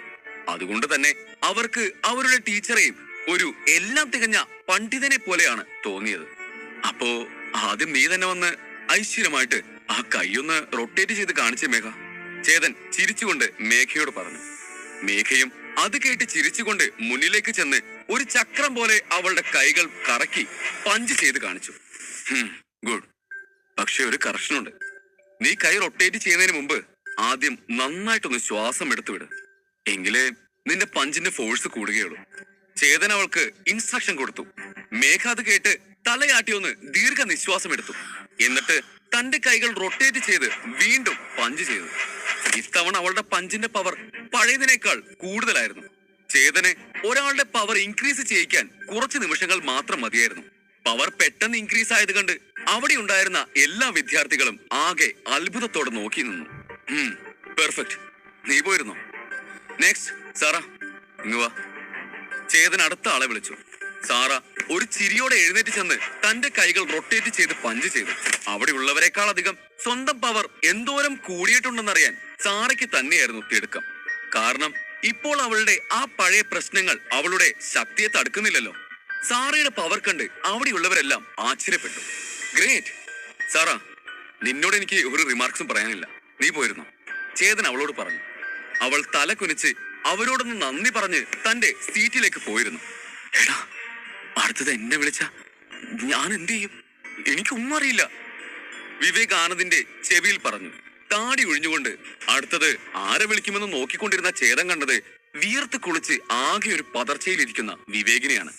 ആ, അപ്പോ നെക്സ്റ്റ് നമ്മുടെ ലിറ്റിൽ പ്രിൻസ് ആണ്. ചേതൻ വിവേകിനെ തന്നെ ഒന്ന് നോക്കിക്കൊണ്ട് കളിയോടെ പറഞ്ഞു. അത് കേട്ട് ചേതൻ ആരെയാണ് ഈ വിളിക്കുന്നതെന്ന് ഓർത്ത് സ്റ്റുഡൻസ് എല്ലാം ആകെ കുഴപ്പത്തിലായി. ഞാൻ ആരെയാണ് വിളിച്ചതെന്ന് അയാൾക്ക് നല്ലതുപോലെ അറിയാം. അതുകൊണ്ട് അയാൾ ഇപ്പോൾ എഴുന്നേറ്റ് വരുന്നതാണ് അവർക്ക് നല്ലത്, ചേതൻ പറഞ്ഞു. അത് കേട്ട് അല്പം മടിയോടെ വിവേക് തന്റെ സീറ്റിൽ നിന്നും എഴുന്നേറ്റു. Vivek, you really smart. നിന്നെ തന്നെയാണ് ഞാൻ ഉദ്ദേശിച്ചത്. അതുകൊണ്ട് മോർണിംഗ് വാ. ചേതൻ അവനെ വിളിച്ചതും വിവേക് മടിച്ച് അവന്റെ അടുത്തേക്ക് ചെന്നു. ഇനി കൈ റൊട്ടേറ്റ് ചെയ്ത് പഞ്ച് ചെയ്തേ. തെറ്റിയാലും കുഴപ്പമില്ല, നമുക്ക് അടുത്ത തവണ ശരിയാക്കാം. പക്ഷേ തെറ്റുമെന്ന് കരുതി ചെയ്യാതിരുന്നാ ഒന്നും ശരിയാവില്ല, ചേതൻ അവനോട് പറഞ്ഞു. വിവേക് തന്റെ കൈ മേലേക്കും താഴേക്കും കറക്കി പഞ്ച് ചെയ്തു. അവൻ കരുതിയത് പോലെ നല്ലൊരു റിസൾട്ട് ആയിരുന്നില്ല അത്. സത്യത്തിൽ അവിടെയുള്ള സ്റ്റുഡൻസിനേക്കാൾ ഏറ്റവും കൂടുതൽ ശക്തിയുള്ളത് വിവേകിനാണ്. പക്ഷേ അവന്റെ ഉള്ളിൽ രാജരക്തം ഉണരാത്തത് കൊണ്ടാണ് ആ ശക്തി പുറത്തു കാണാത്തത്. അതറിയാവുന്നത് കൊണ്ട് തന്നെ ചേതൻ ചിരിച്ചുകൊണ്ട് അവനോട് പറഞ്ഞു, നൈസ് ട്രൈ വിവേക്. നിന്നോട് എനിക്ക് സജഷൻസ് ഒന്നും പറയാനില്ല. നീ ഇപ്പൊ ചെയ്യുന്നത് പോലെ തന്നെ ട്രെയിനിങ് കണ്ടിന്യൂ ചെയ്താൽ മതി. ഇപ്പോ പോയിരുന്നു. ചേതൻ പറഞ്ഞത് കേട്ട് വിവേക് ആകെ ആശയക്കുഴപ്പത്തിലായി. അവിടെയുള്ള ബാക്കി സ്റ്റുഡൻസിലും ഇതേ ആശയക്കുഴപ്പം തന്നെയായിരുന്നു. എന്തുകൊണ്ട് ഇത്രയും മോശമായി പഞ്ച് ചെയ്ത ഒരു കുട്ടിയോട് ചേതൻ റിമാർക്സ് ഒന്നുമില്ലെന്ന് പറഞ്ഞത്? അവർ ചിന്തിച്ചു. ആരും ഇതോർത്ത് അധികം തലപോക്കേണ്ട. ശക്തി എല്ലാവർക്കും ഉടനെ തന്നെ കിട്ടണമെന്നില്ല. ചിലർക്ക് അതിന് വെയിറ്റ് ചെയ്യേണ്ടി വരും. അതുകൊണ്ട് നീയും അതിനു വേണ്ടി വെയിറ്റ് ചെയ്യും. ചേതൻ വിവേകിനോട് പറഞ്ഞതും വിവേക് തലയാട്ടി അവിടെ നിന്നും തന്റെ സീറ്റിലേക്ക് പോയിരുന്നു. അധ്യായം 78. ശ്യാം ആ സ്കൂളിലെ ഉയർന്ന നിലയിലെ ഒരു അധ്യാപകനാണ്. അതുകൊണ്ട് തന്നെ അയാളുടെ സ്റ്റുഡൻസും സ്കൂളിലെ തന്നെ ഏറ്റവും മികച്ച കുട്ടികളായിരുന്നു. 15 ദിവസത്തിനുള്ളിൽ വരാൻ പോകുന്ന സ്റ്റുഡൻസ് എൻട്രൻസ് കോമ്പറ്റീഷനിൽ സ്റ്റുഡൻസിന്റെ അന്നുള്ള പെർഫോമൻസും അതുപോലെ തന്നെ അവർ അക്കാദമിയിൽ ചേരാൻ നേരം നടത്തിയ ടെസ്റ്റിന്റെ റിസൾട്ടും രണ്ടും നോക്കും. സാറയും മേഘയും ഉൾപ്പെടെ ബാക്കിയുള്ള സ്റ്റുഡൻസും ആദ്യം അക്കാദമിയിൽ നടത്തിയ ടെസ്റ്റിൽ ആദ്യത്തെ 100 പേർക്കിടയിൽ സ്ഥാനം പിടിച്ചിട്ടുണ്ട്. അതിൽ ചേതന്റെ കുട്ടികളുടെ കൂട്ടത്തിൽ സാറ മാത്രമേ ഒരു മികച്ച യോദ്ധാവ് ആയിട്ടുള്ളൂ. ബാക്കിയുള്ളവരുടെ എല്ലാം സ്ഥിതി വെച്ച് അവർ ആദ്യ 500 പേരുടെ കൂട്ടത്തിൽ പോലും പെടാതിരിക്കാം. പ്രത്യേകിച്ചും വിവേക്. അവന്റെ ആദ്യത്തെ ടെസ്റ്റിലെ റാങ്ക് പോലും ഏറ്റവും അവസാനത്തെയാണ്. ചേതന്റെ 5 സ്റ്റുഡൻസിനോട് ശ്യാമിന്റെ എല്ലാ സ്റ്റുഡൻസും ചേർന്ന് ഫൈറ്റ് ചെയ്യാൻ പറ്റില്ല. അല്ലെങ്കിലും 100 പേർക്കെതിരെ 5 പേർക്ക് മത്സരിക്കാൻ കഴിയില്ലല്ലോ. അതുകൊണ്ട് എന്തായാലും ആ 100 പേരിൽ നിന്നും ഏറ്റവും മികച്ച 5 പേരെ തെരഞ്ഞെടുത്താവും ശ്യാം പന്തയത്തിന് അയക്കുക. അങ്ങനെയാണെങ്കിൽ തന്നെ ശ്യാമിന്റെ 5 സ്റ്റുഡൻസിന് മുമ്പിൽ പിടിച്ചു നിൽക്കാനുള്ള ശക്തിയൊന്നും ചേതന്റെ കുട്ടികൾക്കില്ല. അതുകൊണ്ട് ഈ നിലയിൽ തുടരുകയാണെങ്കിൽ അവർക്കൊരിക്കലും ശ്യാമിനെതിരെ ജയിക്കാൻ കഴിയില്ല.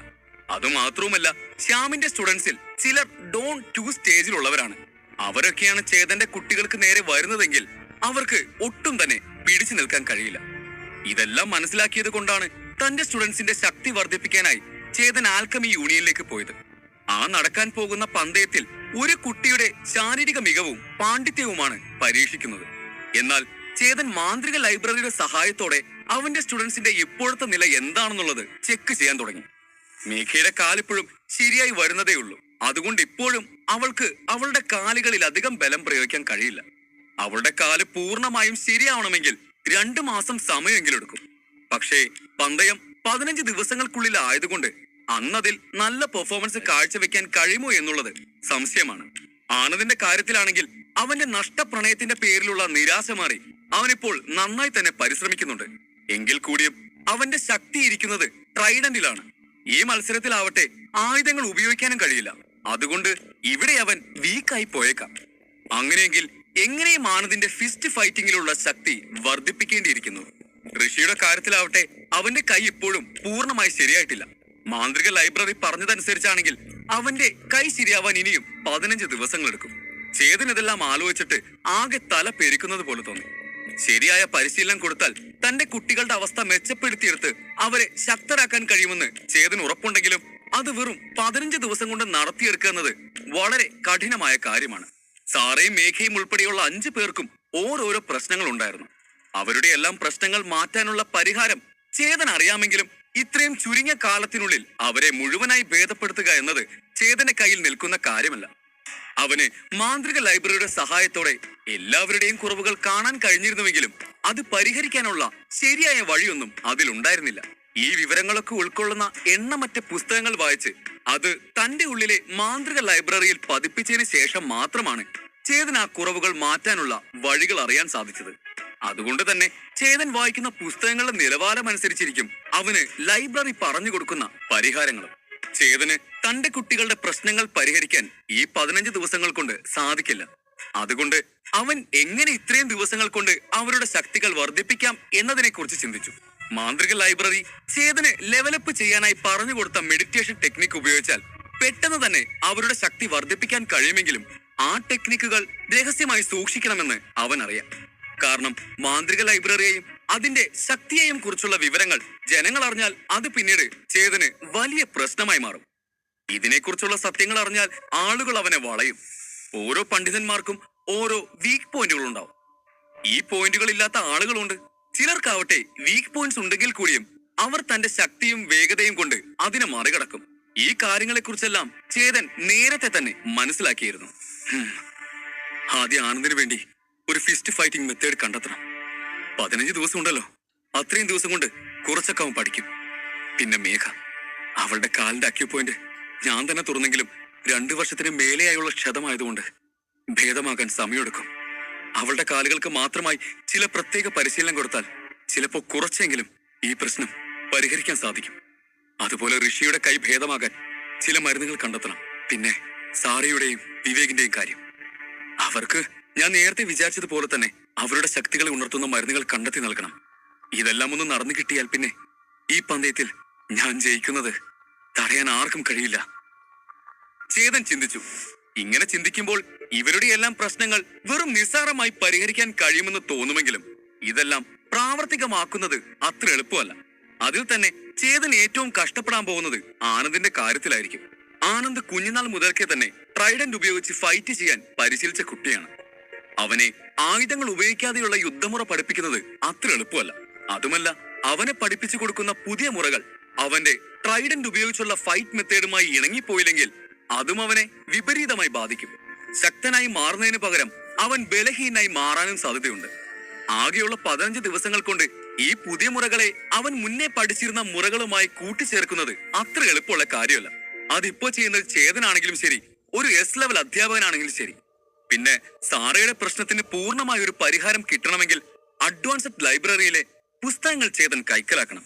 അതുപോലെ തന്നെ വിവേകിന്റെയും ബാക്കിയുള്ള അവന്റെ കുട്ടികളുടെയും പ്രശ്നത്തിനുമുള്ള പരിഹാരവും അഡ്വാൻസ്ഡ് ലൈബ്രറിയിൽ നിന്നേ ലഭിക്കുകയുള്ളൂ. ചുരുക്കി പറഞ്ഞ ഇതിനെല്ലാം ഒരു തീരുമാനം ഉണ്ടാക്കണമെങ്കിൽ ഞാൻ ആ സംവാദം ചെയ്യിക്കണം. ചേതൻ ചിന്തിച്ചു. നേരായ വഴിയിലൂടെയോ അതോ വളഞ്ഞ വഴിയിലൂടെയോ എങ്ങനെയും തന്റെ കുട്ടികളെ ജയിപ്പിക്കണമെന്നുള്ള വാശിയിലായിരുന്നു ചേതൻ. ഓരോ മനുഷ്യർക്കും നല്ലതും ചീത്തയുമായ ദിവസങ്ങളുണ്ട്. എന്നാൽ മാന്ത്രിക ലൈബ്രറി കൊണ്ട് ചീത്ത ദിവസങ്ങളെ പോലും നല്ലതാക്കാൻ കഴിയുമെന്ന് ചേതൻ അറിയാം. ചേതന്റെ ഇപ്പോഴത്തെ ഏറ്റവും വലിയ പ്രശ്നം അവന്റെ ശത്രുക്കളുടെ പകയാണ്. അവന്റെ മുമ്പിൽ തോൽക്കുന്തോറും അവരുടെ പകയും കൂടി വരും എന്ന് കരുതി ഒന്നും ചെയ്യാതിരുന്നാൽ അത് അവന് തന്നെ വിനയായി മാറും. അവനിൽ നിന്ന് സംഭവിക്കുന്ന ഒരു തെറ്റ് പോലും അവനെതിരെ ആയുധമാക്കി മാറ്റാൻ വേണ്ടി അവന്റെ ശത്രുക്കൾ കാത്തിരിക്കുകയാവുമെന്ന് അവൻ അറിയാം. നരേന്ദ്രൻ തന്നെയാവും അതിൽ മുന്നിൽ. ചേതൻ ഈ പന്തയത്തിൽ തോറ്റാൽ ചിലപ്പോൾ നരേന്ദ്രൻ അത് മുതലെടുത്ത് അവനെ പുറത്താക്കാൻ ശ്രമിച്ചെന്ന് വരാം. ഇനി പിന്മാറിയാലോ പേടിച്ചോടിയെന്ന ചീത്തപ്പേരുണ്ടാവും. ഒരു എസ് ലെവൽ അധ്യാപകനാവാനുള്ള അവന്റെ ആഗ്രഹത്തെ പോലും അത് ഇല്ലാതാക്കിയെന്നിരിക്കും. അങ്ങനെ പല വിധത്തിലുള്ള ചിന്തകൾക്ക് ശേഷം ചേതൻ തന്റെ കണ്ണുകൾ തുറന്നു. അവന്റെ സ്റ്റുഡൻസ് തമ്മിൽ സംസാരിച്ചുകൊണ്ട് പരിശീലിക്കുകയായിരുന്നു. ഗായ്സ്, ഞാൻ ചില പോയിന്റ്സ് പറയാം, നിങ്ങൾ എല്ലാവരും ശ്രദ്ധിച്ചു കേൾക്കണം. ചേതൻ പറഞ്ഞത് കേട്ടതും അവന്റെ സ്റ്റുഡൻസിന്റെ എല്ലാം ശ്രദ്ധ ചേതന്റെ മേലെയായി. അവൻ അവരെ പന്തയത്തിന് സജ്ജമാക്കാനുള്ള ചില പ്രത്യേക പരിശീലന മുറകൾ പറഞ്ഞു കൊടുക്കാൻ തുടങ്ങി. അതത്രയും പല സിദ്ധാന്തങ്ങൾ അടിസ്ഥാനമാക്കിയുള്ളവയായിരുന്നു. അവ വ്യത്യസ്തമുള്ളവയായിരുന്നെങ്കിലും അവയെല്ലാം മാജിക് സ്കൂൾ ലൈബ്രറിയിലെ ബുക്കുകളിൽ നിന്നുള്ളവ തന്നെയായിരുന്നു. അവയിലെ തെറ്റുകൾ മാന്ത്രിക ലൈബ്രറി ഉപയോഗിച്ച് തിരുത്തി എഴുത്തു എന്ന് മാത്രം. അവന്റെ അധ്യയന രീതിയെല്ലാം പുതുതായി ക്ലാസ്സിൽ വന്ന അശോകനും ദർശനും അഖിലിനും ഉണർവേകുന്നതായിരുന്നു.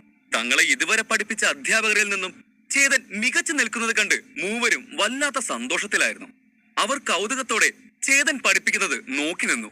ചില വിഷയങ്ങൾ അവർക്കും പഠിക്കാമെന്ന രീതിയിലാണ് ചേതൻ അവതരിപ്പിച്ചത്. സമയം ഉച്ച 12 മണിയായിരുന്നു. ഞാൻ പഠിപ്പിച്ചതെല്ലാം നിങ്ങൾ നല്ലതുപോലെ പ്രാക്ടീസ് ചെയ്ത് നോക്കണം. ബാക്കി ക്ലാസ് ഞാൻ നാളെ എടുക്കാം. ഇപ്പോ എനിക്ക് പെട്ടെന്ന് തന്നെ പോകേണ്ടതായുണ്ട്. സംവാദം ഉള്ളതുകൊണ്ട് ഉടൻ തന്നെ അവിടെ നിന്നും ഇറങ്ങാനായി ചേതൻ പറഞ്ഞു. Okay sir. അവരെല്ലാം അവനോട് യാത്ര പറഞ്ഞു. ചേതൻ ചിരിച്ചുകൊണ്ട് തന്റെ സ്റ്റുഡൻസിനോട് ബൈ പറഞ്ഞ് അവിടെ നിന്നും ഇറങ്ങി. സംവാദത്തിന് പറഞ്ഞിരുന്ന സമയമാകാറായി.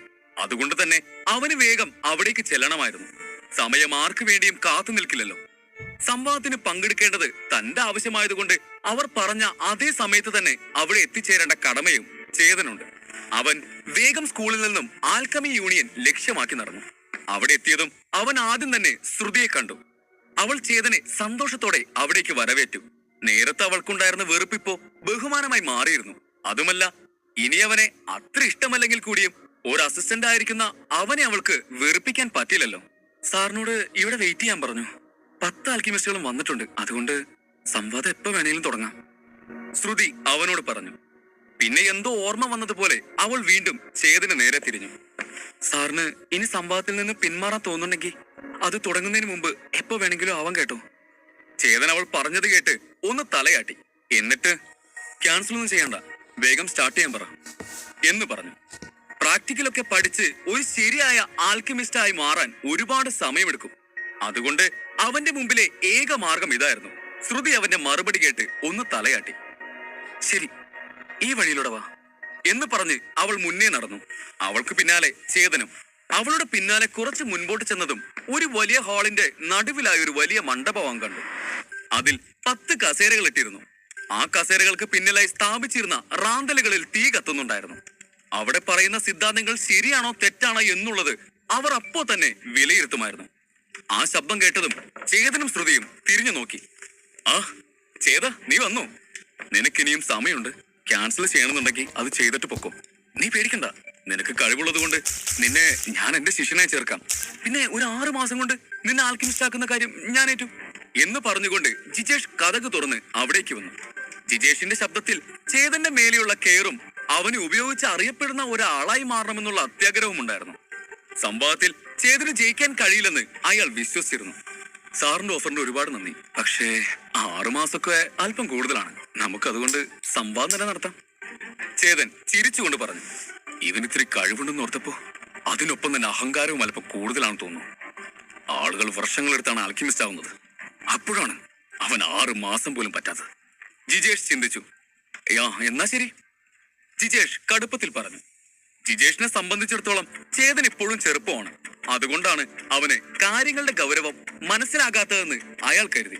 എന്നാലും ചേതന്റെ ആത്മവിശ്വാസം അയാളെ അത്ഭുതപ്പെടുത്താതിരുന്നില്ല.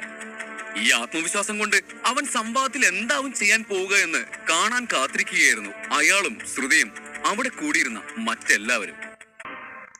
അധ്യായം 79. ഞാൻ പറയാനുള്ളതൊക്കെ പറഞ്ഞു. ഇനി നിന്റെ ഇഷ്ടം.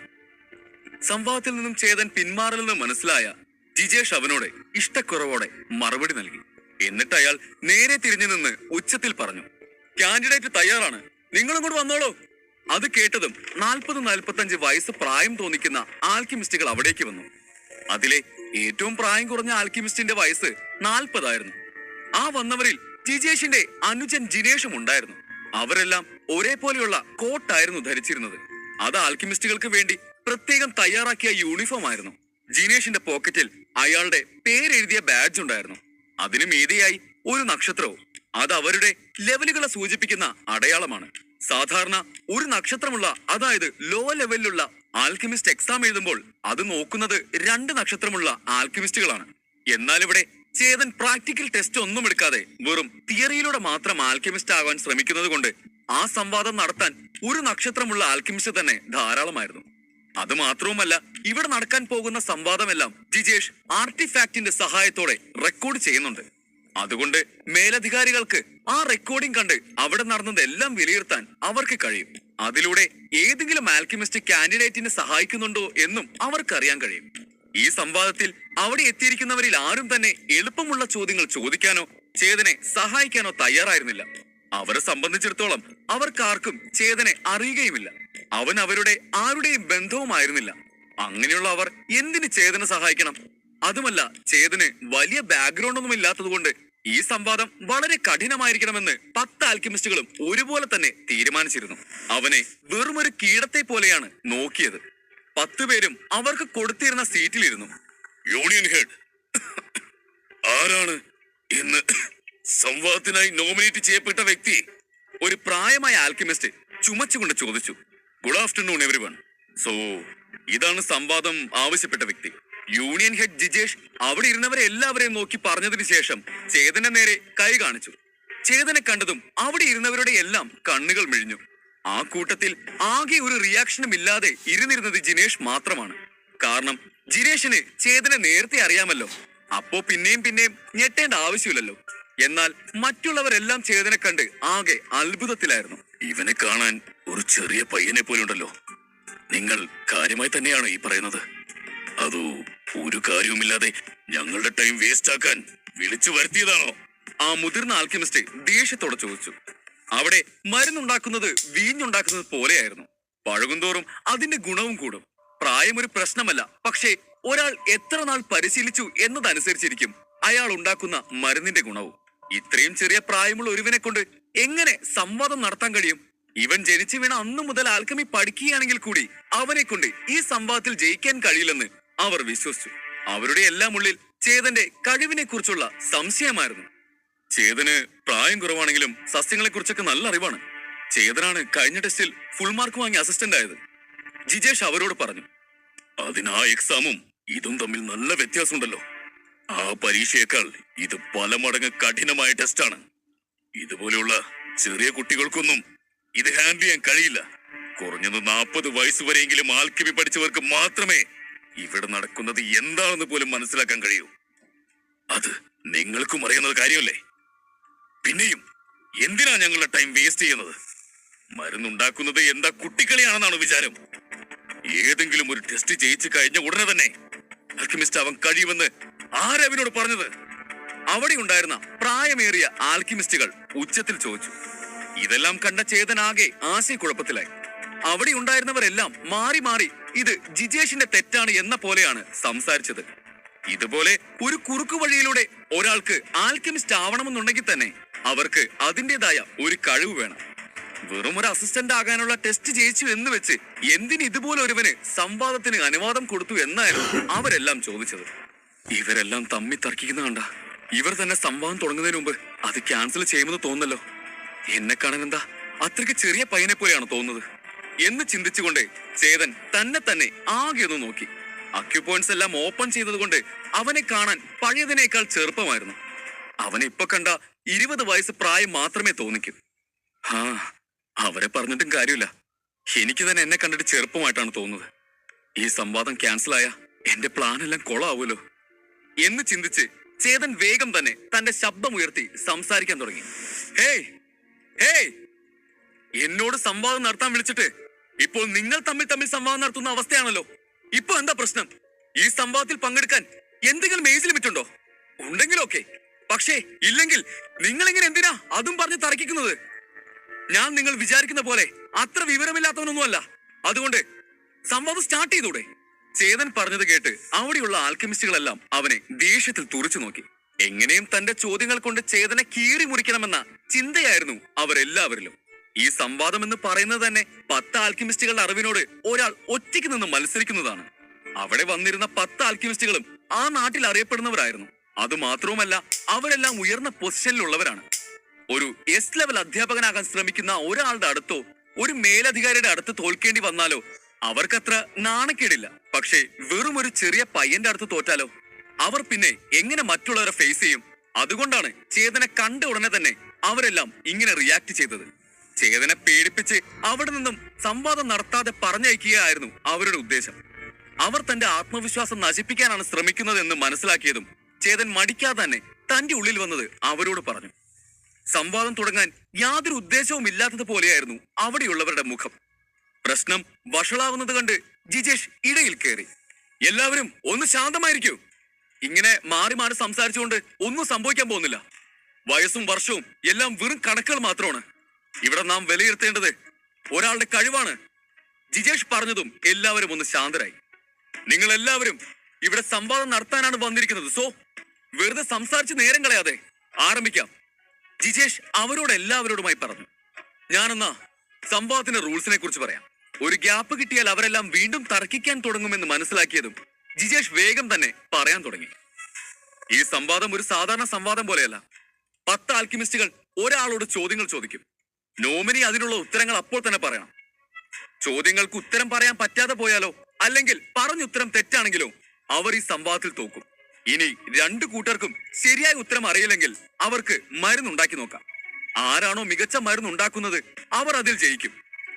ചേതൻ അയാൾ പറയുന്നത് എല്ലാം ശ്രദ്ധിച്ച് കേട്ടുകൊണ്ടിരുന്നു. പിന്നൊരു കാര്യമുള്ളത്, ചോദിക്കുന്ന ചോദ്യങ്ങളെല്ലാം ലോ ലെവൽ ആൽക്കെമിസ്റ്റിനുള്ളതായിരിക്കണം. അതിന് മേലെ പോകരുത്. അതുപോലെ ആർക്കും ഉത്തരമറിയാത്ത ചോദ്യങ്ങളും ചോദിക്കരുത് എന്ന് പറഞ്ഞ് ജിജേഷ് അവരെ എല്ലാവരെയും ഒന്ന് നോക്കി. ആർക്കെങ്കിലും എന്തെങ്കിലും സംശയങ്ങളുണ്ടോ? അയാൾ ചോദിച്ചു. റൂൾസ് എല്ലാം സിമ്പിൾ ആയിരുന്നു. അതുപോലെ തന്നെ ചോദിക്കേണ്ട ചോദ്യങ്ങൾക്കും പരിധിയുണ്ട്. എല്ലാവരും ചേതനത് അനുകൂലമായി മാറുമോ എന്ന് ചിന്തിച്ച് പല്ല് കടിച്ചെങ്കിലും ഒന്നും പറഞ്ഞില്ല. ആരും ഒന്നും പറയാത്തത് കണ്ട് ജിജേഷ് തുടർന്ന് സംസാരിക്കാൻ ഒരുങ്ങിയതും ചേതൻ എഴുന്നേറ്റ് നിന്നു. വെയിറ്റ്, ഒരു മിനിറ്റ്. എന്താ, നിനക്കിപ്പോ പേടി തോന്നുന്നുണ്ടോ? നിനക്ക് ഇനി ഇതിൽ നിന്ന് പിന്മാറാൻ കഴിയില്ല. ചേതൻ എഴുന്നേറ്റത് സംവാദത്തിൽ നിന്നും പിന്മാറാനാണെന്നോർത്ത് അവിടെ ഉണ്ടായിരുന്ന ആൽക്കെമിസ്റ്റുകൾ പറഞ്ഞു. എന്ത് പിന്മാറാനോ? നിങ്ങളെപ്പോലുള്ള ആൽക്കെമിസ്റ്റുകൾക്ക് മുമ്പിൽ തോൽവി സമ്മതിക്കാനാണെങ്കിൽ ഞാനിവിടെ സംവാദത്തിന് തന്നെ വരില്ലായിരുന്നല്ലോ. നിങ്ങൾക്കല്ലേ ഇവിടെ വന്നപ്പോ മുതല് ഈ സംവാദം നടത്താൻ ഒരു താല്പര്യമില്ലാത്തത്. നിങ്ങൾക്ക് പേടിയുണ്ടെങ്കിൽ നിങ്ങൾ പിന്മാറിക്കോ. ചേതൻ തല ഉയർത്തിപ്പിടിച്ച് അവരോട് പറഞ്ഞു. എന്താ എന്താ നീ പറഞ്ഞത്? ഒരു ആൽക്കിമിസ്റ്റ് ദേഷ്യത്തിൽ പറഞ്ഞു. ഇങ്ങനെ സംസാരിച്ചാൽ അവരെല്ലാം ദേഷ്യപ്പെടുമെന്ന് ചേതന് നല്ലതുപോലെ തന്നെ അറിയാം. അവൻ കരുതിയതുപോലെ തന്നെ നടക്കുകയും ചെയ്തു. അവർ ഓരോരുത്തരായി അവനെ നോക്കി ദേഷ്യപ്പെടാൻ തുടങ്ങി. ഒരാളെ നോട്ടം കൊണ്ട് കൊല്ലാൻ കഴിയുമെങ്കിൽ അവർ ഉറപ്പായും ചേതനെ ആ നിമിഷം തന്നെ കൊന്നിട്ടുണ്ടാവും. സോറി, നിങ്ങൾക്കൊന്നും അറിയില്ലെന്നല്ല ഞാൻ പറഞ്ഞത്. പക്ഷേ എന്നെ തോൽപ്പിക്കാൻ മാത്രം നിങ്ങൾക്കൊന്നും അറിയില്ലെന്നാണ് ഞാൻ പറഞ്ഞത്. ചേതൻ ചിരിച്ചുകൊണ്ട് പറഞ്ഞതും അവന്റെ എതിരിൽ നിന്നിരുന്ന ആൽക്കിമിസ്റ്റുകളുടെ മുഖം ഒന്നുകൂടി ചുവന്നു. നീ ഇപ്പൊ എന്താ പറഞ്ഞു വരുന്നത്? ഞങ്ങളൊക്കെ അസിസ്റ്റന്റ് ലെവലിലുള്ള നിന്നേക്കാളും താഴെയാണെന്നോ? നിനക്ക് എന്ത് കണ്ടിട്ടാണ് ഇത്രയും ധൈര്യം? ഇതുപോലെ സംസാരിച്ചവരൊന്നും നേരാവണ്ണം ഇവിടുന്ന് പോയിട്ടില്ല. ഇപ്പോ നീയായിട്ട് തന്നെയാണ് നിന്റെ കുഴി തോണ്ടിയിരിക്കുന്നത്. ഇനി വിചാരിച്ച പോലും നിനക്ക് ഇവിടെ നിന്നും രക്ഷപ്പെടാൻ പറ്റില്ല. ചേതനേക്കാൾ മികച്ചത് അവരാണെന്ന് കാണിക്കാൻ വേണ്ടി ആൽക്കിമിസ്റ്റുകൾ ആക്രോശത്തോടെ സംസാരിക്കാൻ തുടങ്ങി. ചേതൻ വിചാരിച്ചതുപോലെ അവർ തന്നെ ചേതനെ മത്സരത്തിന് വിളിച്ചു. അവരുടെ മുഖം കാണുമ്പോൾ തന്നെ അവർക്കെല്ലാം ചേതനോട് എത്ര ദേഷ്യമുണ്ടെന്ന് ചേതന മനസ്സിലായിരുന്നു. ഇത് തന്നെയായിരുന്നു ചേതന് വേണ്ടിയിരുന്നത്. അവൻ അവിടെ നിൽക്കുന്ന ജിജേഷിനെ നോക്കി. സാർ, അവർക്ക് എന്നെ കണ്ടിട്ട് ചെറിയ പയ്യനായി തോന്നുന്നതുകൊണ്ട് സംവാദത്തിൽ പങ്കെടുക്കാൻ താല്പര്യമില്ല. ഒരു കാര്യം ചെയ്, സംവാദം കുറച്ചുകൂടി കഠിനമാക്ക്. ഏത് ലെവലുള്ള ചോദ്യങ്ങൾ വേണമെങ്കിലും അവര് ചോദിക്കട്ടെ. ചേതൻ അയാളോട് ആവശ്യപ്പെട്ടു. എന്ത് ലെവൽ കൂട്ടണമെന്നോ? ജിജേഷ് ആശ്ചര്യത്തോടെ ചോദിച്ചു. സംവാദങ്ങൾ അല്ലെങ്കിൽ തന്നെ കഠിനമായ ഒന്നാണ്. ഇനിയും അതിന്റെ കാഠിന്യം കൂട്ടാൻ പറയുന്നു എന്ന് ജിജേഷ് ആശ്ചര്യത്തോടെ ചിന്തിച്ചു. ആ, തിയറിയല്ലേ, ഞാൻ നോക്കിക്കോളാം. ഒരു റെസ്ട്രിക്ഷനും ഇല്ലാതെ ചോദ്യങ്ങൾ ചോദിക്കാൻ അവരനുവദിക്കേ. അവരുടെ എല്ലാ ചോദ്യത്തിനുള്ള ഉത്തരങ്ങളും എന്റെ കയ്യിലുണ്ട്. ചേതൻ വീണ്ടും ഉത്സാഹത്തോടെ പറഞ്ഞു. ചേതൻ പറഞ്ഞത് കേട്ട് അവിടെയുള്ളവരുടെ മുഖമെല്ലാം ഇരുണ്ടു. ചേതൻ ഇത്രയും വലിയൊരു തലവേദനയായി മാറുമെന്ന് അവർ ചിന്തിച്ചിട്ട് പോലുമില്ലായിരുന്നു. സാറിപ്പോ മത്സരത്തിലെ റൂൾസ് അല്ല പറയാൻ പോകുന്നത്. അതൊക്കെ എനിക്കറിയാം. ഇവിടെയുള്ള ആൽക്കമിസ്റ്റ് ഫോർമുലാസ് ഉപയോഗിച്ച് ഒരു മരുന്നുണ്ടാക്കും. അത് വെച്ച് ഞാൻ അതിന്റെ കുറവുകൾ എന്താണെന്ന് കണ്ടുപിടിക്കണം. ഞാൻ പറയുന്ന ഉത്തരങ്ങൾ ശരിയാണെങ്കിൽ ഞാൻ ജയിക്കും. ഞാൻ മറുപടി പറയാതിരുന്നാലും തെറ്റായി മറുപടി പറഞ്ഞാലും ഞാൻ തോക്കും. അങ്ങനെയല്ലേ? ചേതൻ ചോദിച്ചു. നീ ഞങ്ങളുടെ തെറ്റ് ചൂണ്ടിക്കാണിക്കാനോ?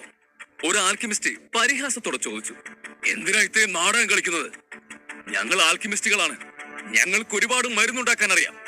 അതിന്റെ തെറ്റ് കണ്ടുപിടിക്കുന്നത് വിട്ടിട്ട് തോറ്റാലുള്ള ശിക്ഷ എന്താണെന്ന് നിനക്കറിയാമോ? അവിടെയുള്ള മറ്റൊരു ആൽക്കിമിസ്റ്റ് ചോദിച്ചു. ഇവൻ അഹങ്കാരമാണ്.